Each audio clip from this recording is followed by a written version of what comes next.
There is a truth that is very hard to accept, but the longer you live, and the more breakage you pass through, the more you see that it is true. Letting go is not losing any times. Letting go is returning everything to its true nature. Learning a person who no longer wants to stay to their own path. Returning a relationship that has run out of life to its stopping point.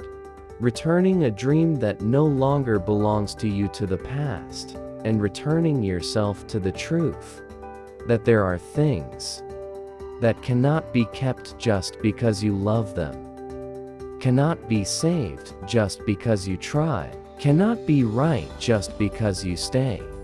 People suffer not only because of loss, but because they cannot accept change. We know that everything is impermanent. We know people's hearts change. We know circumstances change. We know we ourselves change. And yet, we still hurt when something is no longer the way it was. Because inside us, there is always a part that wants to hold time still. Wants to preserve one beautiful feeling. Wants someone not to change. Wants a relationship not to fade. Wants a dream not to dim. But life does not move according to that desire. Life keeps flowing. Everything keeps shifting.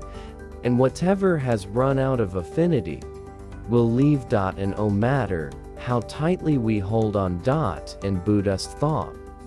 Suffering does not lie entirely in the event itself. Suffering lies in the mind, clinging to the event. Person leaves. That is the event.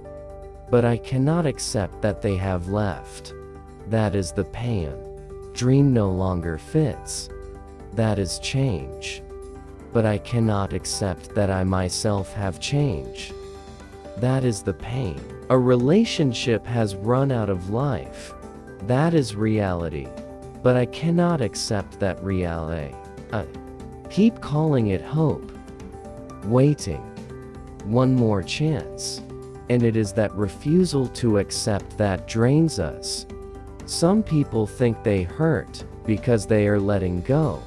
But the truth is, they hurt because they have held on for too long, holding onto something that no longer belongs to them, holding onto someone who is no longer walking toward them, holding onto a version of themselves that even they can no longer breathe inside. When we hold on for too long, the mind begins to tire, but the ego will not let us stop. It says, if I let go, it means I lose. If I let go, it means I was not enough. If I let go, it means all these years were meaningless. But no, letting go does not make what is past meaningless. It only shows that you are awake enough not to keep offering your life to something that no longer carries life.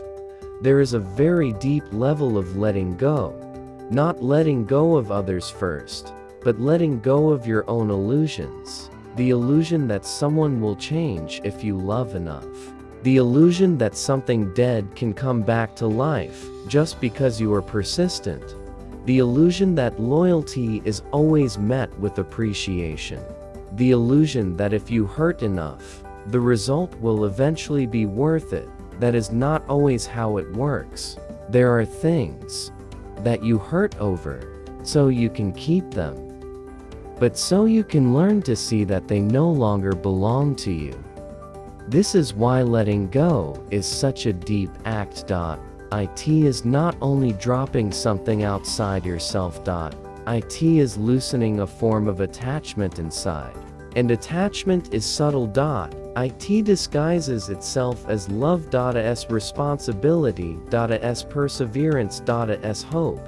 From the outside, we think we are living with devotion, but if we look deeply, we are only afraid to face the truth, afraid to start again, afraid to walk through the emptiness, afraid not to have the old thing to name anymore, afraid to face a different version of ourselves. a version that no longer clings. And no longer waits. And no longer lives through things that expired long ago. The truth is, letting go is not the act of the weak. The weak often cling because they are afraid of the empty space after they release their grip.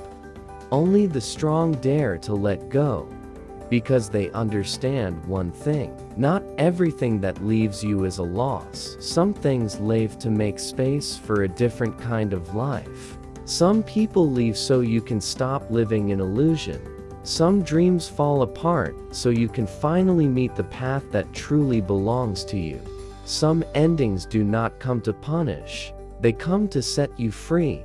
But because the ego always wants to possess, wants to keep, wants certainty, wants everything to remain where it used to be, we call it erasure loss. We call change betrayal. We call ending failure, when maybe it is simply life adjusting what has long been out of alignment. Have you ever held on to someone? Held on until you no longer recognized yourself? Held on until every day felt anxious? Every day felt like guessing? Every day felt like swallowing yourself? Every day meant hoping for very small things, only to end the day with nothing left? If you have, then the first thing you need to let go of is not that person, but the part inside you that believes, I have to keep them, or I lose my value. Because many pains do not come from the other person. They come from the fact that you placed your worth in their hands for too long. So when they step back, it feels as if the whole world collapses. When they change, it feels as if you no longer know who you are.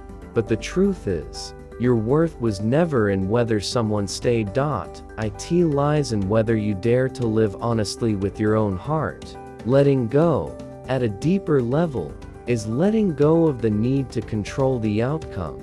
You love someone, but you cannot control their heart. You walk with a dream, but you cannot force life to open the exact door you want. You try inside a relationship, but you cannot save it by yourself. There are things where your part is sincerity. The rest, you must learn to let follow its own course. If the affinity is gone, clinging will not keep it. If the affinity is still there, you do not need to grip tightly for it to stay. That sounds very simple, but it is very hard to live. Because people always want certainty, want effort to guarantee results, want love to guarantee being loved back, want staying to guarantee the other person will stay too. But life never promises that. Life only gives us the chance to live our part fully. As for the outcome, many times it does not belong to our control.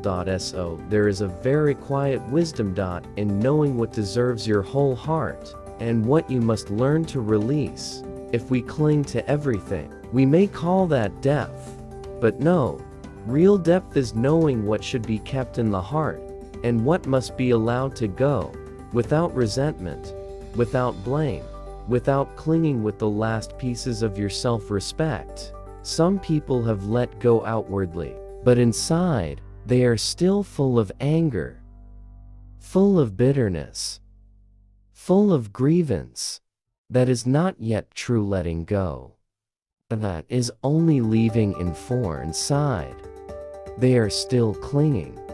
True letting go is when the hand loosens, and the heart also slowly accepts that what has passed, that not everything beautiful is meant to last, that not everything deep is meant to reach the end, that some connections come only to help us grow, not to stay forever. This is a very painful lesson, but also deeply liberating one, because when we accept impermanence, we begin to fight life less. We stop forcing a person to become different. Stop forcing circumstances to return to what they were. Stop forcing ourselves to keep what already wants to leave. We become lighter, not because we no longer love, but because we understand Not because we become numb, but because we no longer want to keep hurting ourselves in the name of loyalty. Sometimes, the kindest thing we can do for a dead relationship is to stop dragging its body through more days. Sometimes, the kindest thing we can do for a dream that no longer belongs to us is to bow our heads in gratitude for the season when it once made us burn brightly, and then leave it in the past. Sometimes, the kindest thing we can do for ourselves is to admit, I am tired. I have tried enough. I no longer want to keep living inside a place that only empties my soul, and maybe that is the moment when letting go is no longer failure. It becomes maturity, awaken a necessary step back in order to save the human part of us that has been quietly withering. Because sometimes, what keeps us from stepping into another life is not that the future has not opened, but that our hands are still busy holding the old, that our hearts are still busy grieving what is no longer here, that our minds are still busy trying to prove we can save something that has already reached its end. So letting go. In the end, is not turning your back on love. It is stopping the act of turning your back on the truth. It is not giving up on life. It is giving up the way of living that keeps wearing you down. It is not denying what was once beautiful. It is accepting that beautiful does not mean forever. And once you understand that, you begin to touch a kind of courage that is very rare. Courage that is not measured by how much more you can endure, but by whether you dare to stop at the right moment. Dare to leave while you still have your self-respect. Dare to release what no longer holds you. Dare to let something end. So that you do not have to slowly die inside it.